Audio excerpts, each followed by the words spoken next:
शङ्कराचार्यमध्यमा अस्मदाचार्यपर्यन्ता वन्दे गुरुपरम्परा।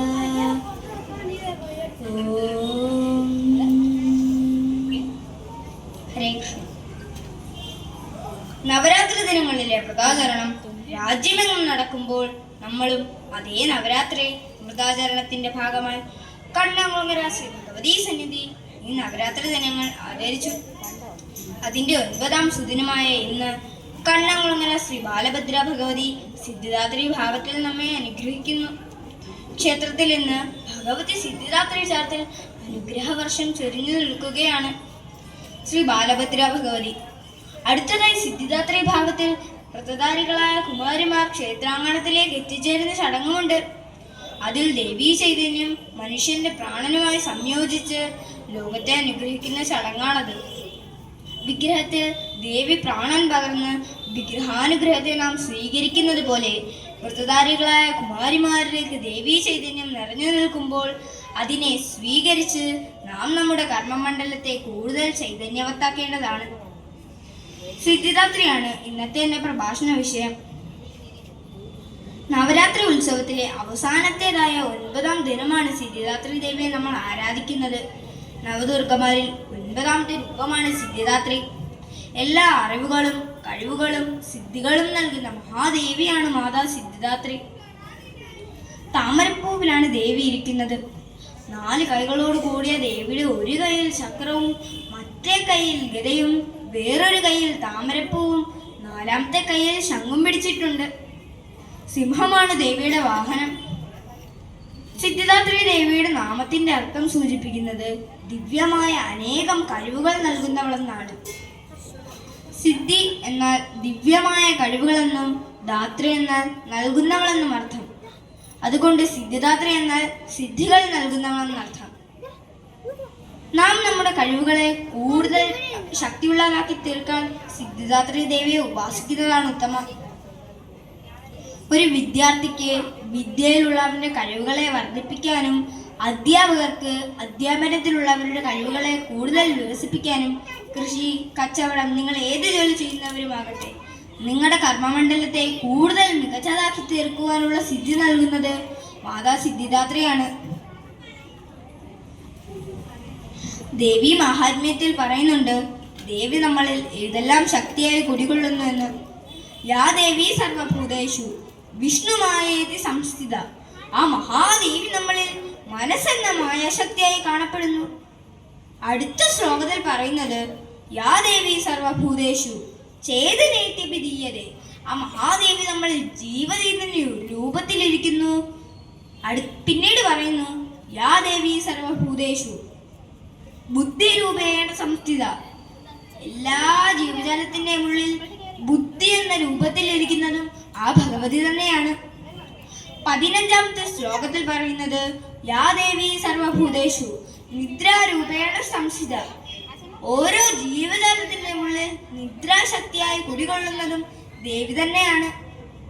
16ാമത്തെ ശ്ലോകത്തിൽ പറയുന്നത് യാ ദേവി സർവഭൂതേഷു ക്ഷുധാരൂപേണ സംസ്ഥിത. ക്ഷുധാരൂപം അതായത് വിശപ്പ് എന്ന രൂപത്തിൽ കാണപ്പെടുന്നതും ആ മഹാദേവി തന്നെയാണ്. 17ാമത്തെ ശ്ലോകത്തിൽ പറയുന്നത് യാ ദേവി സർവഭൂതേഷു ഛായാരൂപേണ സംസ്ഥിത. ഛായാരൂപം അതായത് നിഴൽ എന്ന രൂപത്തിൽ കാണപ്പെടുന്നതും ദേവി തന്നെയാണ്. 18ാമത്തെ ശ്ലോകത്തിൽ പറയുന്നത് യാ ദേവി സർവഭൂതേഷു ശക്തി രൂപേണ സംസ്ഥിത. ഒരു വ്യക്തിക്ക് അദ്ദേഹത്തിന് പ്രവൃത്തി ചെയ്യാനുള്ള ശക്തിയായിരിക്കുന്നതും ആ ഭഗവതി തന്നെയാണ്. 19 തൃഷ്ണാരൂപം അതായത് ആഗ്രഹം എന്ന രൂപത്തിലും 20ാമത്തെ ശ്ലോകത്തിൽ ശാന്തി രൂപം അതായത് ക്ഷമ എന്ന രൂപത്തിലും 21 ജാതി രൂപത്തിലും അതായത് എല്ലാ ജീവജാലത്തിന്റെ മുകളിൽ ജാതി എന്ന ശക്തിയായിരിക്കുന്നതും 22 ലജ്ജാശക്തിയായി നിലകൊള്ളുന്നതും 23 ശാന്തി സ്വരൂപമായി നിലകൊള്ളുന്നതും 25 ശ്രദ്ധാരൂപത്തിലും 26 ലക്ഷ്മി രൂപത്തിലും 27 വൃത്തി രൂപത്തിലും 28 സ്മൃതി രൂപത്തിലും 29 ദയാരൂപത്തിലും 30 31 മാതൃരൂപത്തിലും 32 ഭ്രാന്തി എന്ന രൂപത്തിലുമായി ആ മഹാദേവിയെ നമുക്ക് കാണപ്പെടുന്നതാണ്. ഇപ്രകാരം ദേവി നമ്മളിൽ മനസ്സ്, ജീവചൈതന്യം, ബുദ്ധി, നിദ്ര, ക്ഷുധ, ഛായ, ശക്തി, ശാന്തി, ജാതി, ലജ്ജ, ശാന്തി, ശ്രദ്ധ, കാന്തി, ലക്ഷ്മി, വൃത്തി, സ്മൃതി, തുഷ്ടി, ദയ, മാതൃ, ഭ്രമം എന്നിങ്ങനെ വിവിധ സ്വരൂപങ്ങളായി പിരിഞ്ഞ് എല്ലാ ജീവജാലത്തിൻ്റെയും ഉള്ളിൽ സ്ഥിതി ചെയ്യുന്നു. ഈ ഓരോ സ്വരൂപങ്ങളായിരിക്കുന്നതും ദേവിയാണെന്ന് വിചാരം ചെയ്യാൻ സാധിക്കുന്നവർക്ക് ദൈവികാനുഭൂതി എപ്പോഴും ജീവിതത്തിൽ കൂടെ ഉണ്ടാകും. അങ്ങനെയാകുമ്പോൾ സിദ്ധാവസ്ഥയിലേക്ക് ഉയരാൻ ദേവി ആ ഭക്തരെ അനുഗ്രഹിക്കുന്നതുമായിരിക്കും. മരണം മഹാസിദ്ധന്മാർക്കും മഹാസിദ്ധനായിരിക്കുന്ന മഹാദേവന് പോലും സിദ്ധിദാത്രി ദേവിയെ ഉപാസിച്ചതിലൂടെ എല്ലാ സിദ്ധികളും നേടാൻ ദേവി ഭഗവാൻ മഹാദേവനെ സഹായിച്ചു എന്നാണ് പറയപ്പെടുന്നത്. അതുകൊണ്ട് നമുക്ക് ഓരോരുത്തർക്കും നമ്മുടെ ജീവിതത്തിൽ സിദ്ധിദാത്രി ദേവിയെ പരമപ്രധാനമായി ഉപയോഗപ്പെടുത്തേണ്ടതാണ്.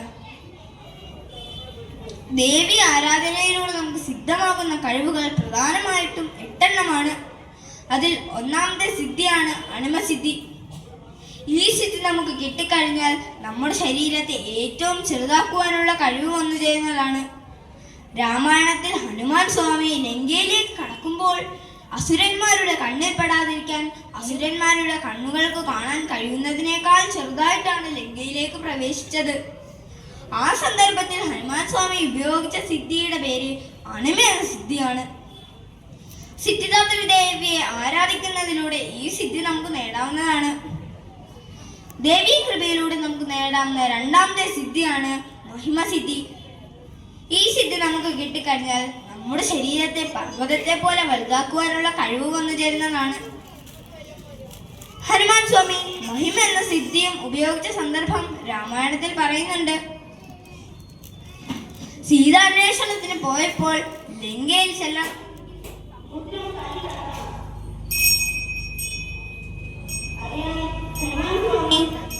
ലങ്കയിലേക്ക് കടക്കാനായി തന്റെ ശരീരത്തെ പർവ്വതത്തെ പോലെ വലുതാക്കിയിട്ടാണ് സമുദ്രം ചാടിക്കടന്നത്. സിദ്ധിദാത്രി ദേവിയെ ആരാധിക്കുന്നതിലൂടെ ഈ സിദ്ധിയും നമുക്ക് നേടാവുന്നതാണ്. ദേവീ കൃപയിലൂടെ നമുക്ക് നേടാവുന്ന മൂന്നാമത്തെ സിദ്ധിയുടെ പേര് ഗരിമ എന്ന സിദ്ധിയാണ്. ഇത് നമുക്ക് നമ്മുടെ ശരീരഭാരം വർദ്ധിപ്പിക്കാൻ ഈ സിദ്ധി ഉപയോഗിച്ച് സാധിക്കും. രാമായണത്തിൽ ഭീമസേനനുമായി ബന്ധപ്പെട്ടൊരു കഥയിൽ ഹനുമാൻ സ്വാമി തന്റെ വാൾ ഭീമൻ എടുത്തു മാറ്റാൻ കഴിയുന്നതിനേക്കാൾ ചെറുതാക്കിയിട്ടാണ് ഭാരമുള്ളതാക്കി തീർത്തു. ആ സന്ദർഭത്തിൽ ഹനുമാൻ സ്വാമി ഉപയോഗിച്ച സിദ്ധി ഗരിമ എന്ന സിദ്ധിയാണ്. സിദ്ധിദാത്രി ദേവിയെ ഉപാസന ചെയ്താൽ ഈ സിദ്ധി നമുക്ക് നേടാവുന്നതാണ്. ദേവീ കൃപയിലൂടെ നമുക്ക് നേടാവുന്ന നാലാമത്തെ സിദ്ധിയുടെ പേര് ലക്ഷ്മി എന്ന സിദ്ധിയാണ്.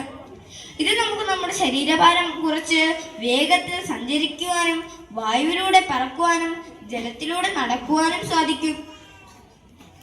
ഇതും നമുക്ക് രാമായണത്തിൽ കാണാം. ഹനുമാൻ സ്വാമി വായുവിലും ജലത്തിലുമൊക്കെ അനായാസം സഞ്ചരിക്കുന്നതും കൂടാതെ ലഘിമ എന്ന കഴിവ്